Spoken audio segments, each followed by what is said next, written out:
Good morning everyone. आज हम management के नेचर की तरफ बढ़ रहे हैं। आज का जो हमारा टॉपिक है वो है नेचर ऑफ मैनेजमेंट। अब नेचर ऑफ मैनेजमेंट को बेसिकली 4 पार्ट्स में डिवाइड किया है यहां पर।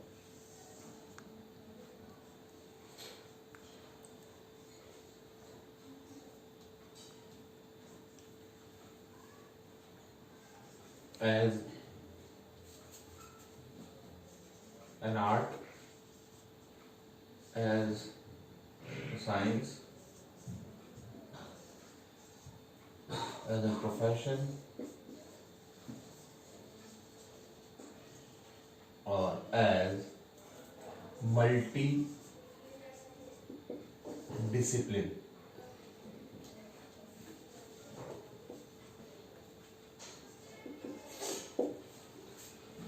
फोर पार्ट्स में डिवाइडेड है nature of management. First as an art, as a science, as a profession, as a multi disciplinary discipline. प्रबंध कला के रूप में, प्रबंध विज्ञान के रूप में, प्रबंध पेशे के रूप में और प्रबंध बहुविधा के रूप में। जो सबसे पहला नेचर हम डिस्कस करने जा रहे हैं वो है प्रबंध एक विज्ञान है। Management is a science. प्रबंध एक विज्ञान है। अब प्रबंध विज्ञान है ये तो हम बाद में मानेंगे, वो तब जब हमें ये पता हो कि विज्ञान क्या है। सर विज्ञान वो सब्जेक्ट है जो 10th तक हमारे चलता था, उस वहां तक भी हमें समझ में नहीं आया, वो साइंस नहीं है। साइंस है क्या वो देखिए।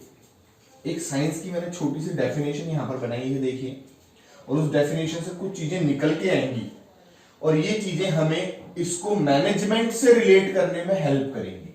तो साइंस की पहले डेफिनेशन देखिए। ज्ञान की किसी भी शाखा का क्रमबद्ध अध्ययन जो कारण एवं परिणाम में संबंध स्थापित करे वही विज्ञान है। ज्ञान की किसी भी शाखा का, यानी कि एनी ब्रांच ऑफ नॉलेज, ज्ञान की किसी भी शाखा का क्रमबद्ध अध्ययन, सिस्टमैटिक स्टडी, जो कारण एवं परिणाम में, कॉज एंड इफेक्ट, संबंध स्थापित करे, रिलेशंस को क्रिएट करे, उसी को हम क्या कहते हैं? साइंस कहते हैं। देखिए, कोई भी काम हम क्यों कर रहे हैं, किसी भी काम को करने की वजह क्या है, और उस काम को करने के बाद उसका क्या परिणाम होने वाला है, इन दोनों के बीच में रिलेशन जो शो करती है वो करती है साइंस। ठीक है।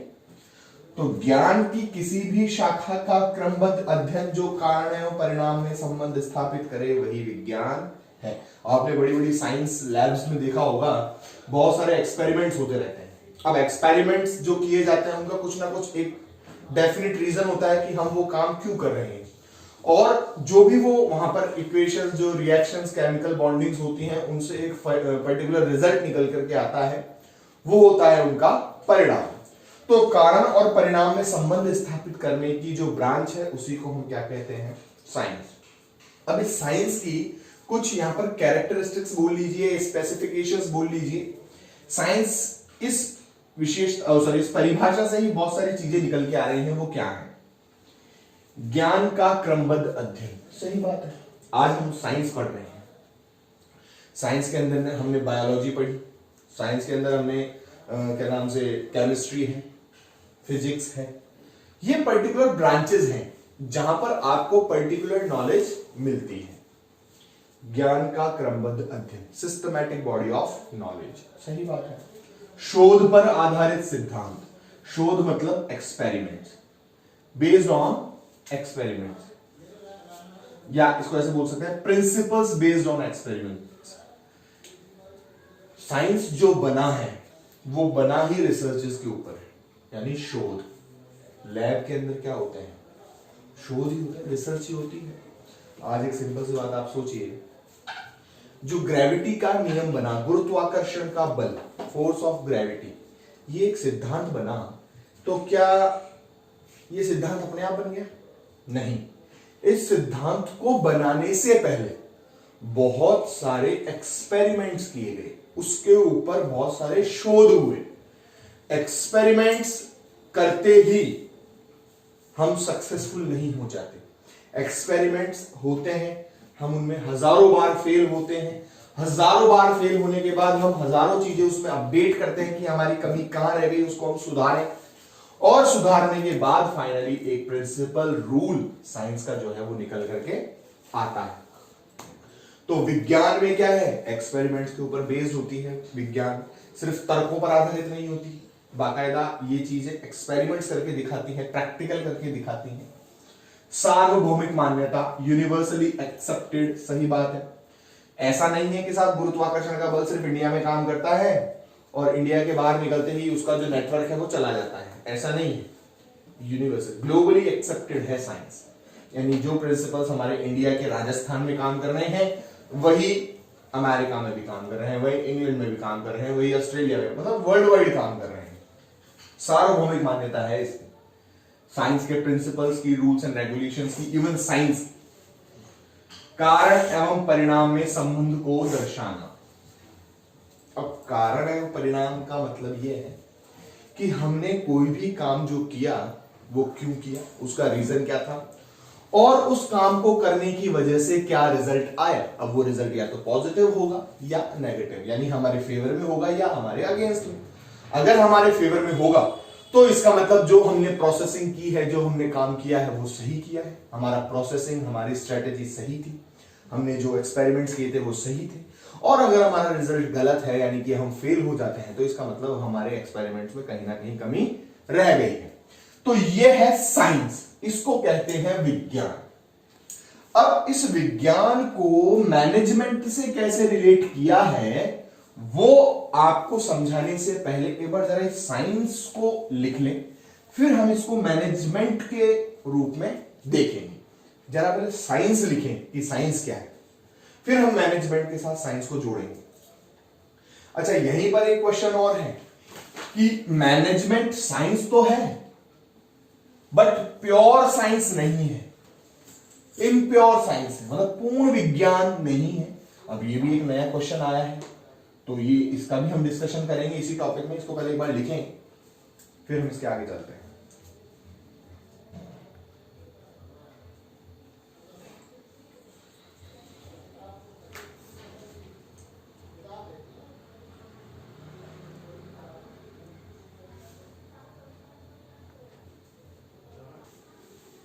तो लिखा आपने साइंस का कंप्लीट कि साइंस क्या है।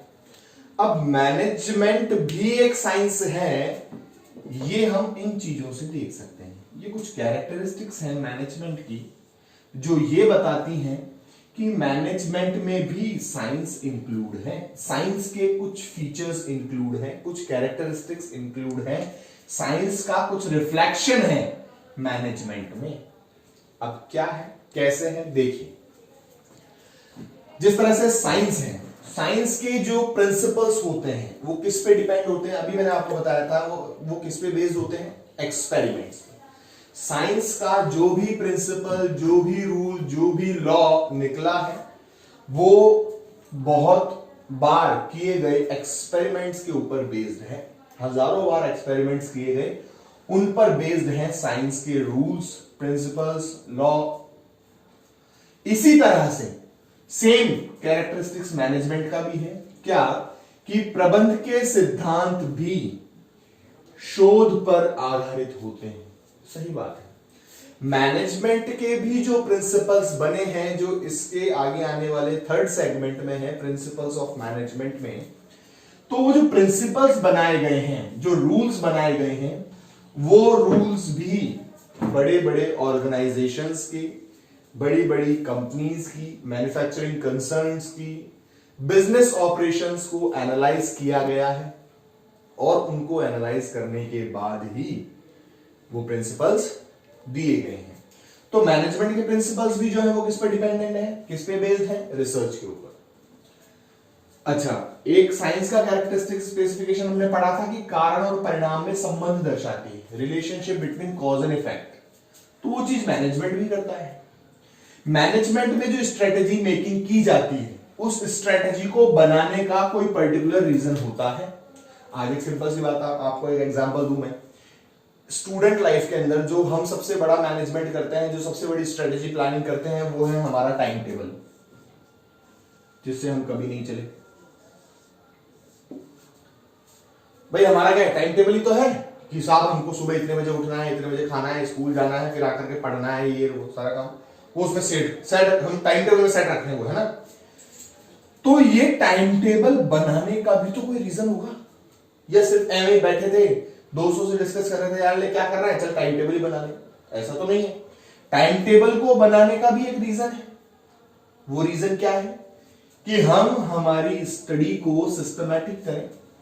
पूरे दिन में हमारे पास अगर 5 सब्जेक्ट हैं, 5 सब्जेक्ट्स हैं, तो हम उन सब्जेक्ट्स को पर्टिकुलर टाइम लें, और सभी सब्जेक्ट्स को अगर हम प्रॉपरली टाइम देंगे तो हमारा रिजल्ट एक टारगेट बेस्ड लेकर के हम चल रहे हैं, और वो रिजल्ट हम लेकर के जो चल रहे हैं उस रिजल्ट को अचीव करने के लिए हम ये स्ट्रेटेजी बनाते हैं। तो मैनेजमेंट यही तो दिखाता है, कारण एवं परिणाम में संबंध। अगर आप इस टाइम टेबल के अकॉर्डिंग चले तो हमारा रिजल्ट हमारे फेवर में आएगा, और अगर हमने वो टाइम टेबल एक भी दिन या 2 दिन, 5 दिन, 10 दिन फॉलो नहीं किया तो हमारा परिणाम फ्लैक्चुएट हो सकता है, गड़बड़ सकता है। या ऐसा भी होता है टाइम टेबल स्कूल में तो बनाया, घर आकर के भूल गए, तो फिर हमारा परिणाम हमारे फेवर में नहीं आएगा।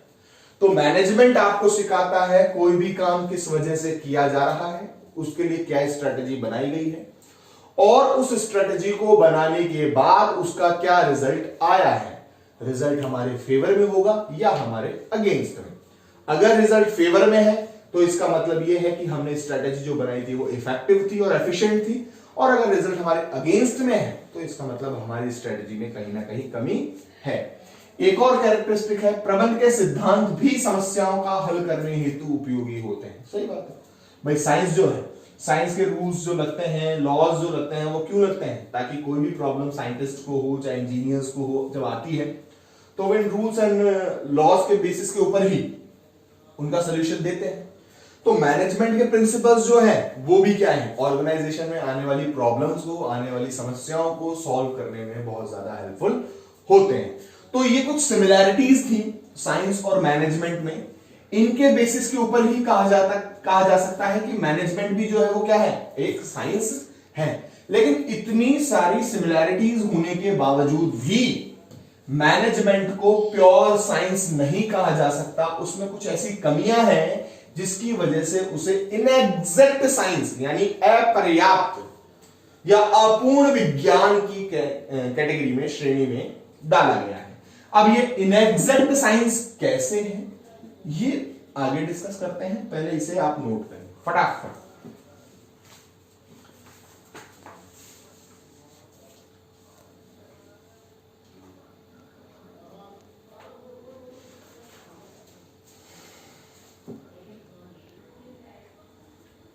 मैनेजमेंट और साइंस की सिमिलैरिटीज को देखने के बाद एक क्वेश्चन जो बोर्ड में भी पूछा जा सकता है कि मैनेजमेंट यानी प्रबंध पूर्ण विज्ञान नहीं है। Management is not a pure science, management is a inexact science. Management अपूर्ण विज्ञान है। अब ये क्या बला है, देखिए मैनेजमेंट में साइंटिफिक टेक्निक्स का यूज होता है, ये बात सही है, बट कुछ प्रॉब्लम्स मैनेजमेंट में ऐसी हैं जिससे उसको प्योर साइंस हम नहीं कह सकते। क्यों? देखिए साइंस के अंदर जो प्रिंसिपल्स होते हैं, जो रूल्स होते हैं, जो लॉज होते हैं, वो किसी भी कंडीशन में, एनी कंडीशन चेंजेबल नहीं होते, कोई चेंज उसमें नहीं आ सकता। लेकिन मैनेजमेंट के जो प्रिंसिपल्स हैं वो परिस्थितियों के अनुसार बदलते रहते हैं। यानी कि अगर कोई फाइनेंशियल क्राइसिस आ गई, डाउनफॉल आ गया, मार्केट के अंदर मंदी का दौर है, तो रिसेशन का जो टाइम होता है, तो ऐसे केस में मैनेजमेंट के प्रिंसिपल्स क्या होते हैं, डगमगा जाते हैं, चाहे हमने कितने ही स्ट्रॉन्ग प्रिंसिपल्स बनाए हैं। लेकिन साइंस के प्रिंसिपल्स किसी भी कंडीशन में डगमगाते नहीं है, चेंजेबल नहीं होते, उनमें कोई इफ एंड बट नहीं होता। बट मैनेजमेंट के प्रिंसिपल्स में क्या होता है, अकॉर्डिंग टू सिचुएशन कंडीशंस उनमें फ्लक्चुएशन आता रहता है। इसी तरह से प्रबंध के जो सिद्धांत है वो सार्वभौमिक है, यूनिवर्सली एक्सेप्टेड है, यानी कि ग्लोबली साइंस के लॉज को इक्वली एक्सेप्ट किया जाता है, समान रूप से उनको स्वीकार किया जाता है। लेकिन मैनेजमेंट के जो प्रिंसिपल्स हैं, जरूरी नहीं है कि हर व्यक्ति इन सारे प्रिंसिपल्स को फॉलो करे। क्या पता इंडिया के जो मैनेजर्स हैं या इंडिया के ऑर्गेनाइजेशंस हैं, उनका मैनेजमेंट का तरीका दूसरा हो, उनके लॉज, उनके प्रिंसिपल्स, उनके रूल्स दूसरे हों। बाहर के जो लोग हैं उनके मैनेजमेंट के प्रिंसिपल्स, लॉज अलग। तो मैनेजमेंट के जो प्रिंसिपल्स हैं वो यूनिवर्सली एक्सेप्टेड नहीं है, या ऐसा हम कहें कि अगर वो यूनिवर्सली एक्सेप्टेड भी है तो उनको यूज करने का जो तरीका है वो सबका अलग अलग है। तो तरीका अगर सबका अलग अलग है तो फिर वो यूनिवर्सली नहीं रह गए। क्या पता कहीं पर मैनेजमेंट फॉलो ही नहीं हो रहा हो, तो ऑर्गेनाइजेशन तो चल रहा है बट मैनेजमेंट फॉलो नहीं हो रहा। लेकिन साइंस के प्रिंसिपल्स यूनिवर्सली एक्सेप्टेड होते हैं। इन कारणों को देखते हुए मैनेजमेंट के जो प्रिंसिपल्स हैं उनको इनएग्जैक्ट साइंस, यानी कि मैनेजमेंट को साइंस तो कहा गया है, यानी मैनेजमेंट में साइंटिफिक टेक्नोलॉजीज का तो यूज होता है, साइंटिफिक टेक्निक्स का तो यूज है कि मैनेजमेंट भी रिसर्च पर आधारित है, कारण और परिणाम में संबंध दर्शाता है, सिस्टमैटिक बॉडी ऑफ नॉलेज है, बहुत सारे कैरेक्टरिस्टिक्स हैं। बट इतने कैरेक्टरिस्टिक्स होने के बावजूद भी मैनेजमेंट प्योर साइंस नहीं है। क्यों नहीं है? क्योंकि मैनेजमेंट के जो प्रिंसिपल्स हैं वो सर्कमस्टेंशियल है, परिस्थिति के अनुसार बदलते रहते हैं, यूनिवर्सल नहीं है, ग्लोबली एक्सेप्टेड नहीं होते। क्या पता कहीं पर मैनेजमेंट के प्रिंसिपल्स जो हैं उनको पूरा फॉलो किया जा रहा है, कहीं पर पार्शियली फॉलो किया जा रहा है। बट यहां तो साइंस के जो प्रिंसिपल्स हैं उनको यूनिवर्सली इक्वली एक्सेप्टेड भी करना होता है, फॉलो भी करना होता है। तो ये जो हमारा आज का टॉपिक था वो है management is a science but not exact science, it is inexact science. जो नेक्स्ट नेचर हम लेकर के आएंगे अगले वीडियो में वो होगा हमारा मैनेजमेंट एज एन आर्ट, प्रबंध एक कला है। इसे लिखें आप, ये आपके सीधा 4 मार्क्स का क्वेश्चन बनता है कि management is a science, explain. ये management is not an exact science, it is inexact science. 4 marks के क्वेश्चंस में बनते हैं, लिखें इसे।